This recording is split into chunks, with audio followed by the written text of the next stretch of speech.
Ibu, alhamdulillah. Ibu hari ini kabarnya sehat? Alhamdulillah. Alhamdulillah. Sehat ya Ibu nggih?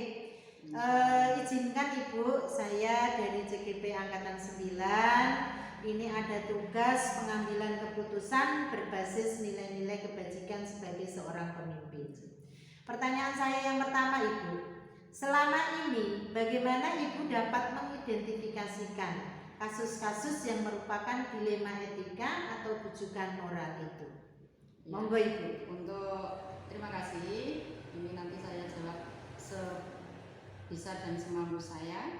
Ini ada beberapa kasus. Ini kan ada kasus dilema etika dan dilema bujukan moral. Dan ini ada sebuah kasus, yaitu kasus dilema etika, di mana ada seorang siswa yang selama 2 tahun itu masuknya tidak aktif. Gitu ya. Terus selama ini bagaimana Ibu menjalankan pengambilan keputusan di sekolah Ibu, terutama untuk kasus-kasus di mana ada dua kepentingan yang sama benar atau sama-sama mengandung nilai kebajikan? Nah, di sini untuk pengambilan keputusannya kemarin kita kan sudah sama-sama sepakat. Kita bahas, kita musyawarah bersama antara orang tua si anak dan juga anak tersebut, juga dengan bapak ibu guru. Nah, kita terus mengambil keputusan, anak tadi minta mau masuk sekolah, tapi dia di kelas 5 dengan syarat dia mau masuk sekolah terus di kelas 5. Kita sudah sepakat kemarin, kita sudah sepakat, oke lah anak tersebut masuk di kelas 5, tetapi dengan catatan semua administrasi itu di kelas 4. Jadi anak tadi tetap tidak naik kelas karena selama itu kan anak tidak masuk sekolah. Lalu langkah-langkah atau prosedur yang seperti apa yang biasa Ibu lakukan selama ini? Untuk langkah-langkahnya itu kemarin kita mengambil 3 langkah atau prosedur. Yang pertama adalah konfirmasi tentang masalah tersebut ke rekan sejawat dulu. Kita konfirmasi juga dengan orang tua. Terus yang kedua, kita mendiskusikan permasalahan tersebut dengan orang tua, dengan rekan guru juga. Jadi kita diskusikan bersama-sama. Terus yang ketiga, kita merefleksikan tentang bagaimana untuk kelanjutannya dari permasalahan ini. Oke, selanjutnya Ibu, hal-hal apa saja yang selama ini Ibu anggap efektif dalam pengambilan keputusan pada kasus-kasus dilema etika tertentu? Terima kasih. Dalam hal ini, untuk hal yang efektif di dalam pengambilan keputusan dilema etika ini, itu adalah kalau kita itu bisa mengkomunikasikan kepada pihak-pihak yang berkepentingan. Tadi sudah dijelaskan, yaitu antara orang tua, antara wali kelas, antara guru yang lain, dan juga kepala sekolah tentunya. Hal apa saja Bu selama ini yang merupakan tantangan dalam pengambilan kasus-kasus dilema etika yang Ibu alami? Ini untuk tantangannya dalam kasus dilema etika ini, kalau tidak ada keterbukaan. Kalau tidak ada keterbukaan di salah satu pihak, contohnya kalau dari orang tua atau dari wali kelas atau dari guru, itu kalau tidak ada keterbukaan, itulah tantangannya. Oke, Ibu, apakah Ibu memiliki sebuah tata kelola atau jadwal tertentu dalam sebuah penyelesaian kasus dilema etika? Apakah itu langsung Ibu selesaikan saat itu atau Ibu memiliki jadwal tertentu, baik itu sebagai bentuk prosedur agar Ibu bisa menjalankan dengan baik? Kalau untuk jadwal tertentu, ini kami tidak ada jadwal tertentu.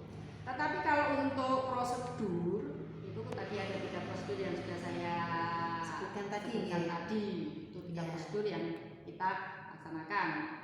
Jadi untuk jadwal itu memang tidak ada jadwal.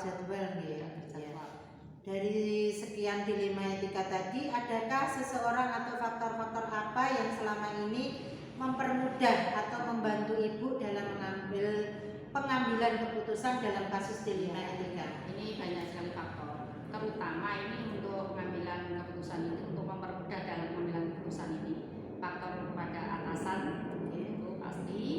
Kita juga konsultasi ke atasan juga, kita koordinasi juga dengan teman-teman, dengan Bapak Ibu. Oke Ibu, pertanyaan terakhir ya Bu ya. Dari semua hal yang telah disampaikan, pembelajaran apa yang dapat Ibu petik dari pengalaman Ibu mengambil keputusan dilema etika? Untuk ini alhamdulillah ada pertanyaan terakhir gitu ya. Ya. Kita itu harus bisa apa? Untuk ini hal-hal yang bisa kita petik dari pengalaman ini, yaitu kita harus bisa membangun komunikasi. Membangun komunikasi di sini antara dengan wali murid, dengan wali kelas, dengan guru mata pelajaran, guru yang lain, dengan atasan, dan juga pokoknya semua dengan komite. Nah, itulah. Terus adanya empati. Adanya dengan demikian kita bisa menyelesaikan masalah ini dengan baik. Oke Ibu, terima kasih ya Bu ya. Ibu sudah meluangkan waktunya untuk saya. Mudah-mudahan Ibu juga diberi kemudahan di dalam pengambilan keputusan, dan saya mengucapkan banyak terima kasih. Semoga Ibu sehat-sehat selalu. Wassalamualaikum warahmatullahi wabarakatuh. Assalamualaikum warahmatullahi wabarakatuh Ibu. Waalaikumsalam Bu. Ngapunten Ibu, saya dari CGP Angkatan 9 ada tugas untuk mewawancarai beberapa kepala sekolah tentang pengambilan keputusan berbasis nilai-nilai kebajikan sebagai seorang pemimpin. Semoga Ibu kabarnya hari ini sehat-sehat saja nggih Ibu? Alhamdulillah. Alhamdulillah, mudah-mudahan sehat selalu Ibu.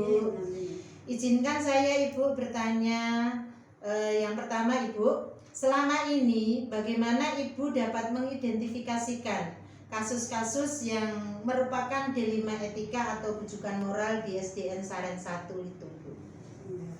Dilema itu berarti ada dua arah ya. Arah J. Yang berlawanan mungkin.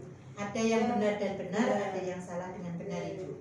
Mungkin salah satunya kemarin itu ada murid baru, sudah masuk kelas 6, terus sudah semester akhir. Ini mau saya terima apa enggak ya? Itu dilema menurut saya. Oh iya. Oke Ibu. Berarti selama ini bagaimana Ibu menjalankan pengambilan keputusan di sekolah Ibu, terutama untuk kasus-kasus di mana ada dua kepentingan Ibu. Ada sama-sama benar atau sama-sama yang mengandung nilai kebajikan Ibu. Kalau yang saya contohkan tadi, misalnya kan murid baru itu tadi di Ya. akhir itu sebetulnya ya nilai-nilainya kan ya meskipun dari sana ada, tapi secara hukum kami harus menerima ya. Ini kebetulan harus menurut hukum ya kami terima. Oh gitu ya Bu. Lalu langkah-langkah atau prosedur yang seperti apa yang Ibu biasa lakukan selama ini di Saren 1 itu? Oh ya, kalau biasanya kalau menjumpai hal seperti itu, saya bertanya-tanya dulu pada yang dua pihak misalnya, atau yang datang seperti tadi murid baru datang, namanya saya tanya gini-gini. Kemudian saya yang kedua melangkah dengan saya bicarakan dengan wakil kepala sekolah. Terus kalau sudah oke ya sampai di situ, kalau tidak masih ada keraguan nanti ke guru-guru, guru. Lalu hal apa saja Ibu yang selama ini Ibu anggap efektif dalam pengambilan keputusan pada kasus-kasus dilema etika tersebut? Saya kira semuanya efektif ya kalau dilaksanakan dengan sesuai tracknya yang kita rencanakan. Gitu. Lalu hal apa saja Ibu selama ini yang merupakan tantangan dalam Ibu mengambil keputusan pada kasus-kasus dilema etika tersebut? Tantangannya kadang itu komunikasi tidak terbuka, misalnya dari orang tua ada yang disembunyikan, padahal kita harus tahu gitu. Jadi keterbukaan Ya Bu ya berarti. Nah, Lalu dari keterbukaan itu, apakah Ibu memiliki sebuah tata kelola atau prosedur atau boleh dibilang jadwal tertentu dalam menyelesaikan dari apa yang Ibu jalankan selama ini? Ya, kalau jadwal mungkin tidak ya, jadwal secara tertulis itu tidak. Begitu kasus datang ya itu kita tangani. Jadi secara otomatis ya, Bu, ya? Itu. Oh ya, oke Bu. Lalu adakah seseorang atau faktor-faktor apa yang selama ini yang mempermudah atau membantu Ibu dalam pengambilan keputusan dalam kasus dilema etika tersebut? Ya, yang membantu jelas rekan-rekan guru itu jelas membantu. Semua yang warga sekolah itu membantu saya. Oh, gitu ya Bu ya. Jadi istilahnya Ibu dengan mudah ya dalam menyelesaikan kasus karena dilema. ada dukungan dari rekan-rekan. Oh ya. Oke Ibu, terima kasih. Ini pertanyaan terakhir ya Bu ya. Dari semua hal yang telah disampaikan, pembelajaran apa yang Ibu ambil atau yang Ibu petik dari pengalaman Ibu sebagai pengambil keputusan di dalam dilema etika? Ya, pelajarannya ya kita harus caranya orang Jawa itu nguangke uang. Oh, Gitu ya, itu saja. Begitu. Ya, terima kasih Ibu. Ya. Ibu sudah membantu saya dalam menjalankan tugas-tugas saya di dalam calon guru penggerak ini. Mudah-mudahan tugas saya bisa terselesaikan dengan baik dan Ibu sebagai seorang pemimpin juga diberikan kemudahan-kemudahan di dalam pengambilan keputusan. Terima kasih. Terima kasih. Assalamualaikum warahmatullahi wabarakatuh.